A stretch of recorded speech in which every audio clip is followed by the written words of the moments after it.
back to Rolling Solo. My name is Adam Smith, and in this video, we're going to be going over the solo setup for Marvel Champions, the card game coming from Fantasy Flight Games. We'll be going step by step through the setup, so let's go ahead and start with step number one. Step number one of setup is to select your heroes, and each player is going to select one identity card and place its alter ego side face up in front of them.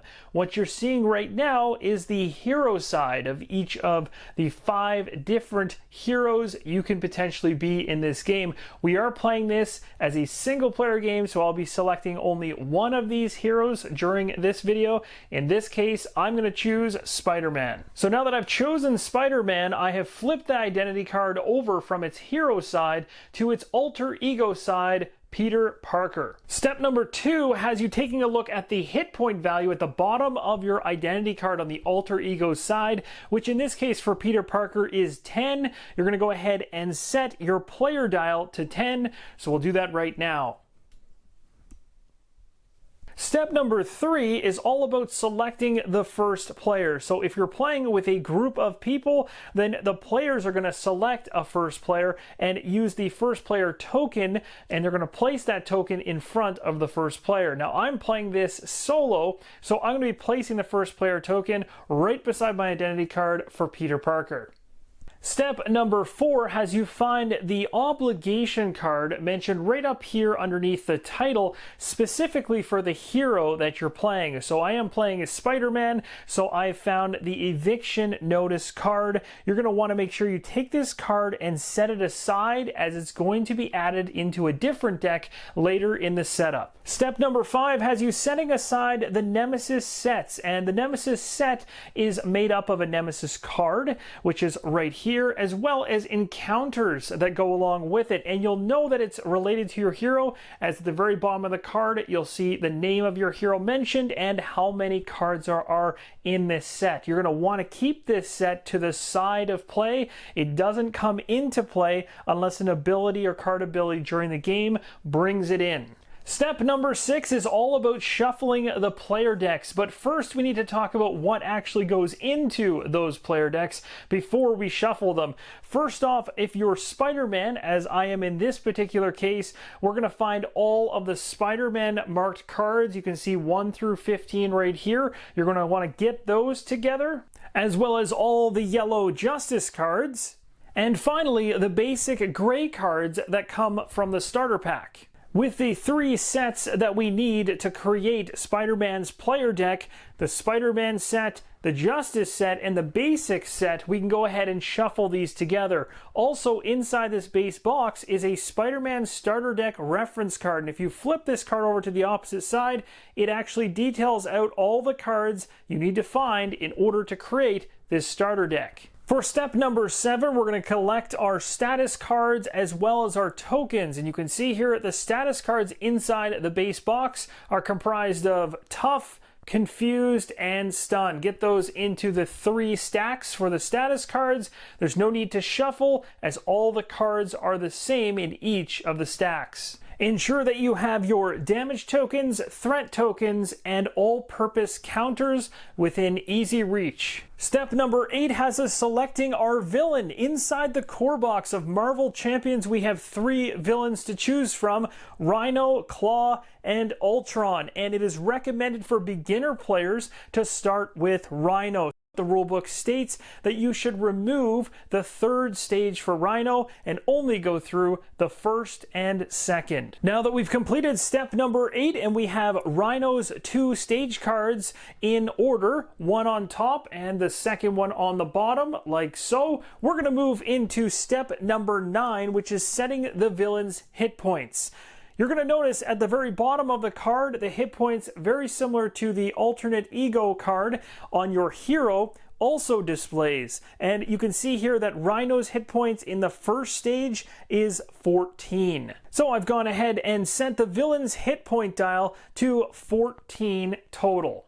Step number 10 has us resolving the scheme setup for Rhino. So the break-in is what we're going to be playing in the upcoming playthrough. So we'll take a look at this card to see if there's anything useful here that we need to do. And then at the very bottom it says to advance to the side 1B. You can see right now we're looking at side 1A. It talks about the contents of the setup. And as you know from what we did earlier, we kept the Rhino stage 1 and 2 in, but we took out the third one. If you want to play in expert mode, you keep 2 and 3 in only. Flipping over the scheme card to the 1B side for the break-in, there are some numerical values and new icons you might be wondering about, but don't worry, we will talk about those when we move into part number 1. For now, just ensure this card is sitting adjacent to the villain, in this case, Rhino. Step number 11 sees us creating and shuffling the encounter deck. So very much like the player deck, we need to accumulate all the different sets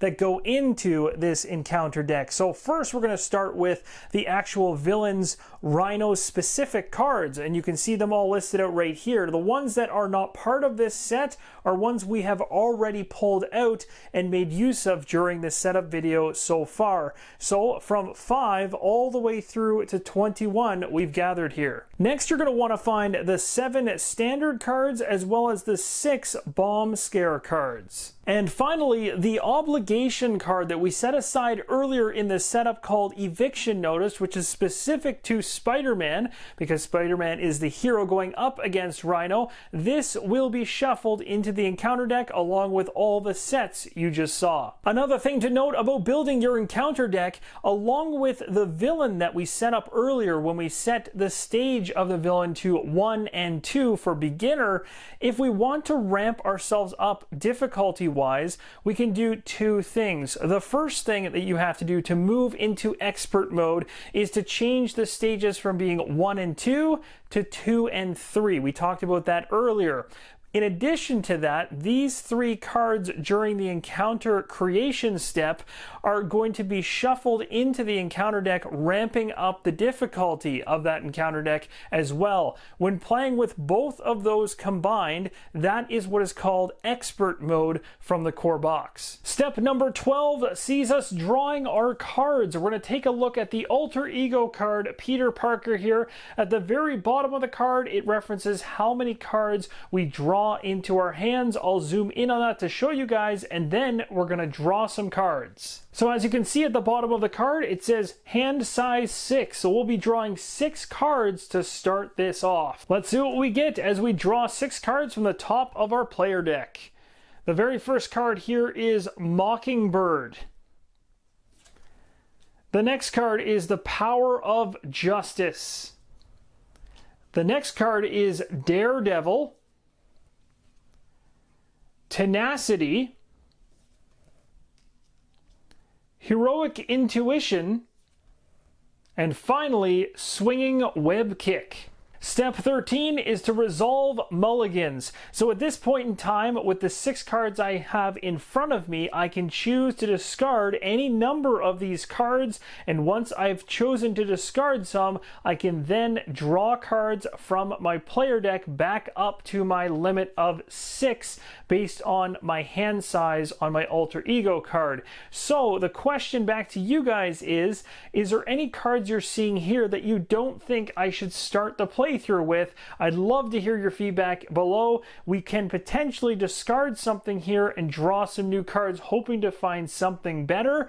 The other thing to note is any cards discarded here go into the discard pile. They don't get shuffled back into the player deck. The final step of setup is number 14, resolve character setup abilities. We take a look at our identity card, and if we see a word that has setup in bold, we follow those instructions right now. If we don't have any of that, we don't have to follow anything at all. We can move right into the gameplay, and that's exactly what we're going to do.